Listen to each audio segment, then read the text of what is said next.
All right, welcome back to the Tactical Pause podcast. I'm Kevin Price. I'm Kevin Reed. And if you haven't done so already, I definitely encourage you to subscribe to the channel. It's really the best way to support what we're doing here. So today we're joined by Jacky Hernandez, a lifelong Southeast Texan, small business owner, and community advocate who is currently running for Texas House District 21. She's running a people-powered campaign focused on building a movement driven by neighbors, not big money. Jacky, we really appreciate you taking the time to join us today. Yeah, of course. Thank you so much for the invitation and for allowing me to speak to you guys and get to know me a little more. Absolutely. And let's start here. Can you tell us a little bit about your background and what ultimately inspired you to run for office? Yeah, so kind of like you said, I've been a lifelong Southeast Texan. I was raised in Vidor. I went to school to Vidor most of my life. I ended up graduating from Bridge City High School. After that, I went to college at Lamar University, stayed home, stayed local, and I graduated with my bachelor's in psychology. After that, life happens. I worked in office jobs. I worked for an attorney for a while. I worked in an accounting department. And then, life hits you hard in the face, and my dad's health decline, took a hard left turn. And whenever there were talks about he was going to have to let go of the business, I'm like, oh wow, like everybody's family in the business. We've had guys that's been with him for 15 years. I couldn't see all that hard work just dissipate because of health reasons. So I took a leap of faith and I stepped up, and now I'm a bricklayer. But that just shows that I'm not scared of doing hard work and getting things done. I've always been an advocate for the community. I've always been involved in the community and making sure that, the average working class family has these opportunities to be able to be in a comfortable position to provide for their children, because we're always, I mean, it's one of our values in Southeast Texas. It's a family values. It's about our friends, our families, my niece. I don't have any kids, but I have a niece and I'm very active in her life. So I know what it is to sometimes struggle, make hard decisions. And honestly, one of the things that motivated me to answer the call for my community, because I was literally asked by several people to run for something, right? And it inspired me because I'm like, oh, y'all see something in me that I didn't even see. But I've been very hands-on and looking for help, resources, guidance. To this day, I'm a mentor to both high school and college students because I know what that meant for me, right? So I'm someone that is living right next to you, someone that is in the same struggle as everyone else. So I know the reality, and I've worked in policy already before in the Texas legislature. So I also know what can actually be done and what's a bunch of fluff and, talk. One of the things that my campaign I talk about is actions, not words. And I mean it through and through. I think that's interesting. You said that you're now a bricklayer. You've taken over your father's business as a bricklayer. I think that's really interesting. And I think it coincides with your actions and not words philosophy. Can you give us a specific example of a policy that you would think it would embody that you would represent as an elected official? I'm a big supporter of veterans, both of y'all being veterans. And one of the things that I do is, I go out and talk to people, hear what they have to say, and really listen to the concerns of like, yeah, we need more help here. We need more help there. And one of the things that people are surprised to hear from me is that whenever I was working just as an intern at the Texas legislature, I helped pass a bill for the benefit of the spouses of fallen soldiers when it comes specifically to ad valorem taxes, right?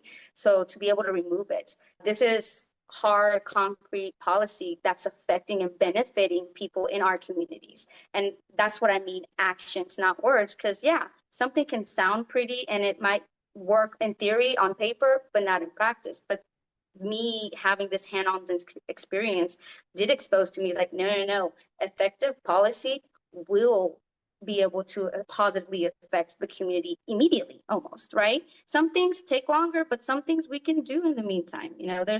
There's two ways to be able to work about everything, short term and long term. Have you found like a positive response to that campaign slogan from voters, the actions, not words slogan? Yeah, honestly, I've gotten quite a bit of feedback. One of the things that I like to tell people, in construction, words don't build houses, actions do. So if all you're going to do is talk all day, you're not going to get anywhere.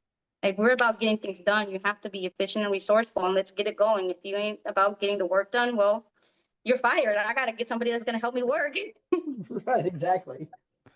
Well, I noticed you have a really good social media presence, and I wanted to touch on gerrymandering because of a reel I saw that you made where you pointed out how your district was shaped like a J. Obviously, given the sign that your first name starts with a J, but it also speaks to how sad it is that the state of Texas is cut so disproportionate to Like, people.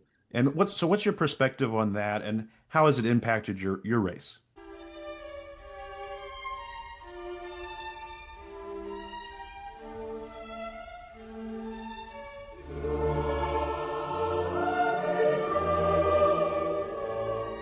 so I, like most people, because I think this is a general opinion that people do align with, is that we're not in favor of it because, in essence, it's people picking who their voters are. It's not allowing the voters to pick their politicians. It's more like the politicians are picking their voters. And that's not okay, because whenever you're a politician, you're supposed to represent all of your constituents, regardless if you agree with them or not, or regardless if they voted for you or not. So by doing this nitpicking, and also the other problem is it confuses the voters, right? We've had changes, we keep having changes, and the changes don't make any sense. It's like, why are we doing these actions that isn't leading to more effective benefits to the community, right? And I have people in my district, the way it's affecting my race, there are people where their neighbors in front of them don't live in my district, but they live in my district. And they're like, what? But we literally live in the same neighborhood. And I was like, I know. Going back to the actual shape of my district geographically, it goes from the top of Jasper County, goes all the way down through Orange County. It cuts right outside of like Beaumont and Port Arthur. Like, I cradle Beaumont and Port Arthur. I am around it, but I'm not in that area, right? And then people get confused. Whenever people went to go vote for me during the primaries, they're like, Jackie, you weren't on my ballot. We had to go verify. Like, yeah, you live right outside my district. And it has affected me because a lot of my people, luckily I have a lot of support all over the place because of how, I guess, involved I am all over my district. And when I say I'm actually active in my district, I've worked and continue working in Jasper because I work in construction. People have a hard time getting bricklayers out there. They have a hard time getting quality workers out there because of how far it is and the limited contacts and resources that they have over there. So I am involved all the way up north out there in the Brooklyn area. I've been up there, and I've always lived in Orange County. Now, Jefferson County, part of it's in my district as well, a very small portion of it. But even the people in Jefferson County wish that they could vote for me, like, that aren't in my district. So, it's one of those things that gerrymandering needs to be addressed. We should have a type of mapping system that is not favoring any type of political party or any political party lines. This is supposed to be for the community, for the people. So let's reflect that.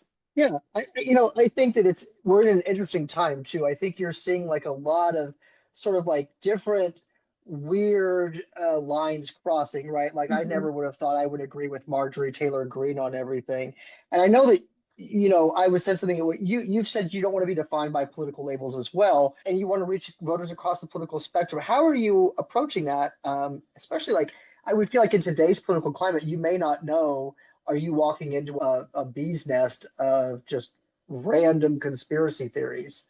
Yeah, well, I've always worked in a very diverse community. And when I mean diverse across a spectrum of things. I'm not just talking about ethnicity and race, right? I'm talking about ages, young, old, tall, short, literally like different sizes of people too, different cultures, country, more urban, being able to, I work in a blue collar job, right? I've worked in the corporate world. I have the live experience of both, and I bring it together in a way. It's like, wait.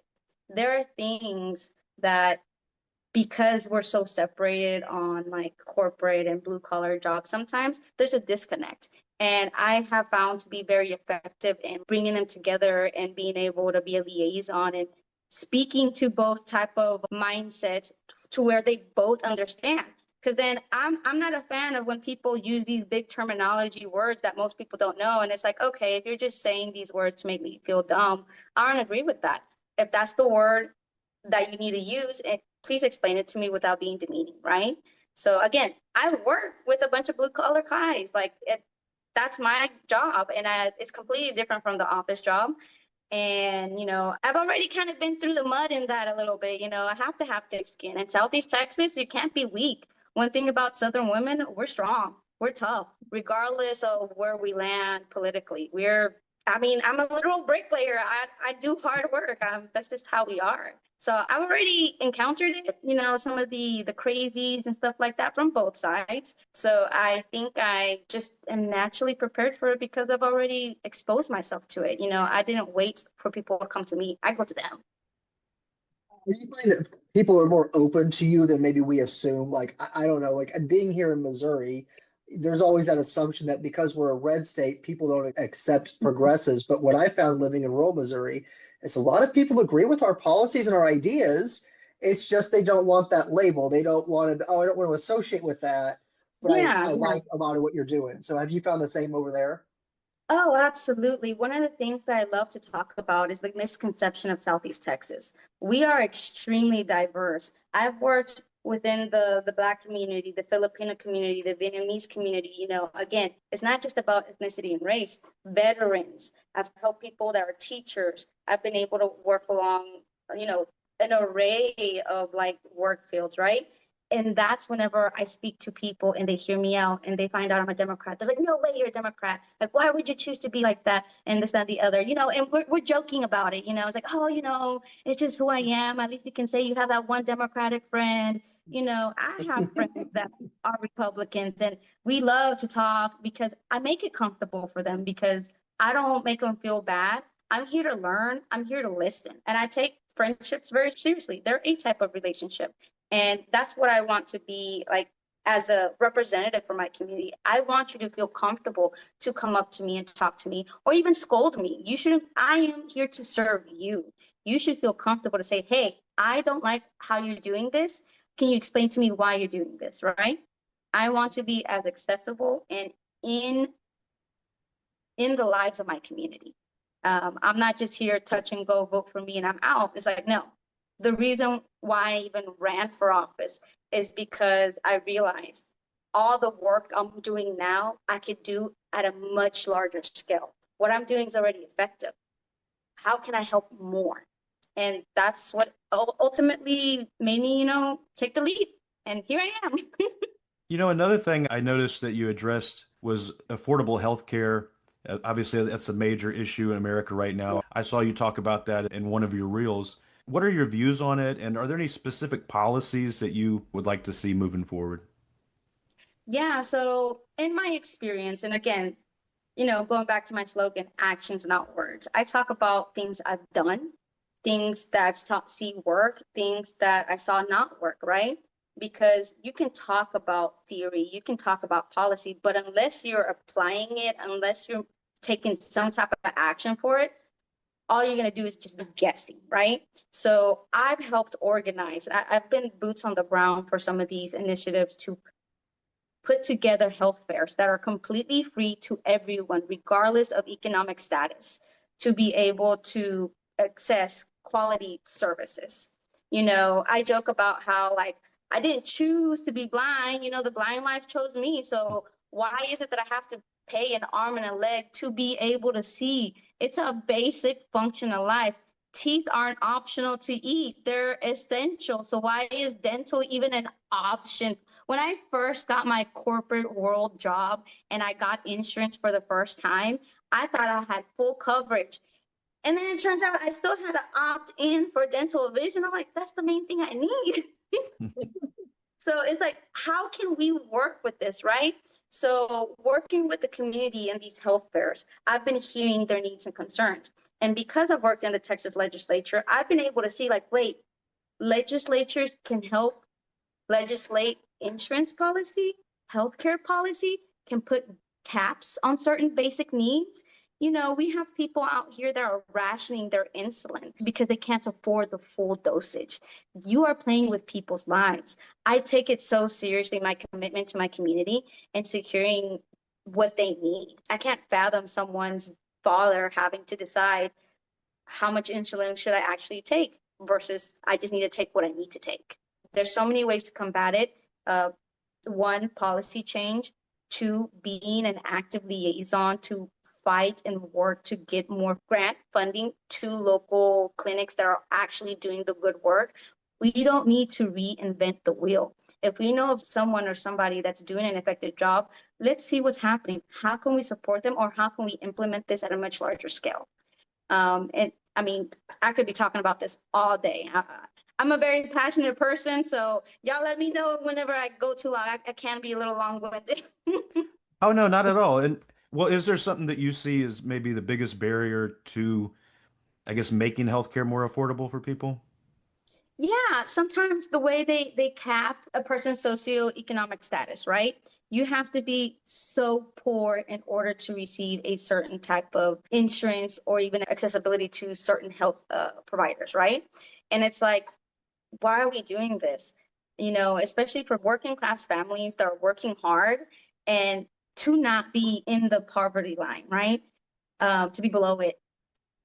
And then they can't get any benefits. It's like, I'm working so hard and I can't afford healthcare for my children, or there's this type of stigma or shame attached to it to be asking the government for some assistance, right?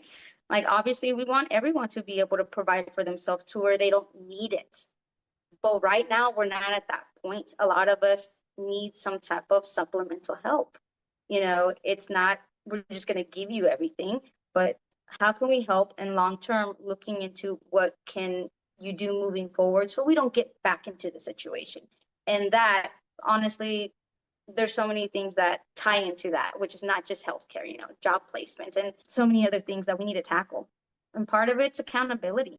You know, Whenever clinics are given these grant funds from the state or federal funds, who's actually following up? Who's holding them accountable? Who's making sure that there's measurable, quantifiable things that we can look at and say there's improvement, there's not. Is it working or is it not? Just takes a little extra time and work to ensure that things are running the way they're supposed to be. Definitely. I know that's a big concern, especially in senior communities too. I know that now that I have retired parents, I'm Mhm. learning how much Medicare doesn't cover.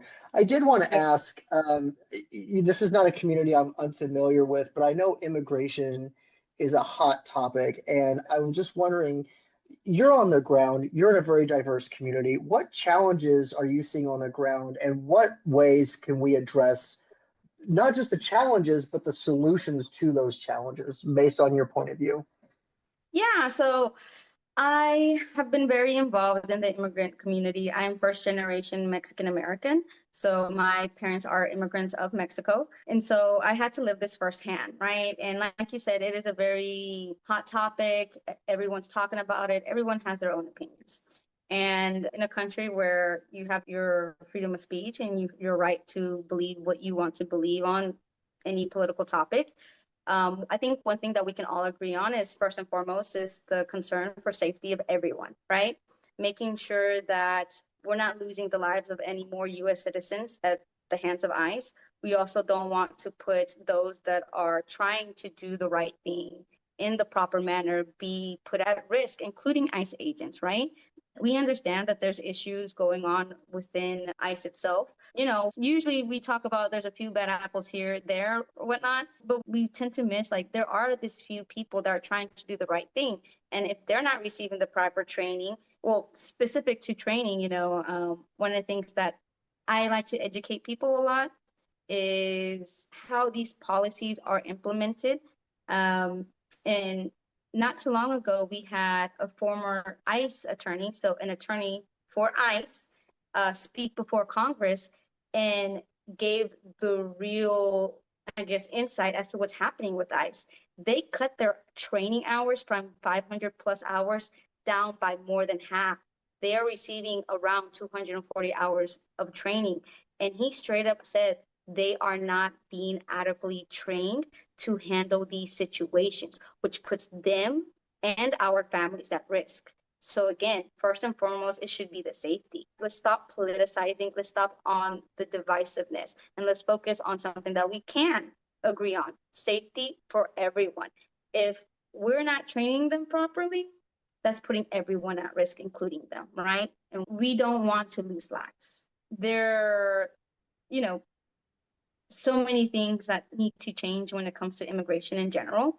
But when it comes to the position that I'm running for, state legislature, there's subtle ways that we can combat it, right? One of the biggest complaints, concerns that I've heard across the board, apart from like the training and what's happening, is like, oh, a safety concern is, how do I know that this person for sure is a federal agent?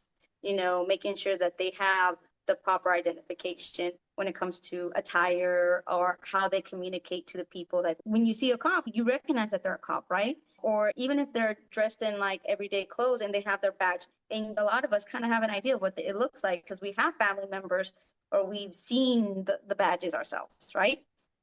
Something similar to that, like, yeah, just do the same thing. We don't have to reinvent the wheel. There are already things that are working. Why don't we continue doing those things? And I mean, it is affecting our area. Like it affects so much that I don't think people understand when they do these random ICE raids and all of a sudden, and then people are like, well, why did the price of my food go up? Well, guess who's packing your cans? Guess who's butchering your meat? Like there's a lot of misunderstanding, especially in like white communities. There's a lot of misunderstanding of the role immigrants play in the country versus the villainization in those media spaces that they may consume daily. So I think it is important that we get not just those stories out there, but make sure that we're telling people these are not criminals. These are not the people hurting others. These are just people doing a job, and trying to survive. Yeah, and kind of like you said, there are communities that just aren't aware. And, I live in a community that really doesn't know a whole lot about that. And that's not necessarily their fault. So it's not about putting fault. It's not about blaming. One of the things that I think I do decently well is, effectively communicate and inform people in a way that I'm not going to come at them for a fight. I'm not a fighter in that sense. I do not argue for argument's sake. I like to talk to people, to listen to them, to inform them.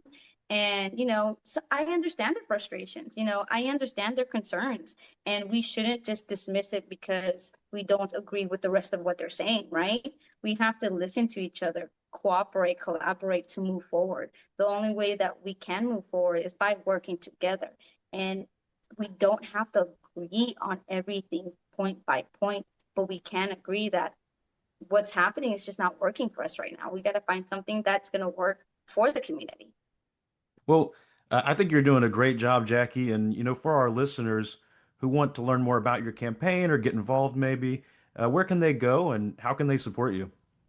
Yeah, so there's a number of ways of supporting me, right? The easiest way that everybody knows about nowadays that we didn't think was going to be as important as it is, but it is social media. I am a millennial. I am on the younger side, but even I struggle keeping up with it. But it is an effective tool. I have Facebook, I have Instagram, I have TikTok. People can find me on any one of those platforms or my website, votejacky21.com. And from there, you can find all of the platforms that I'm on. On my website, I have a volunteer sign up list.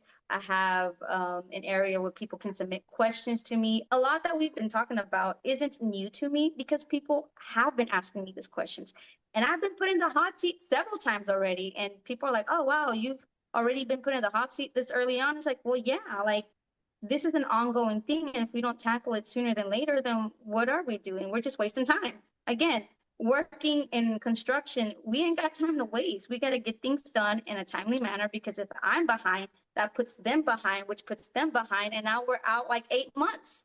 So yeah, again, when it comes to volunteering, you don't have to have experience. I was a Sunday school teacher for 10 years. I've never been a real like teacher like they are at the public schools. Like props to them because that is hard work.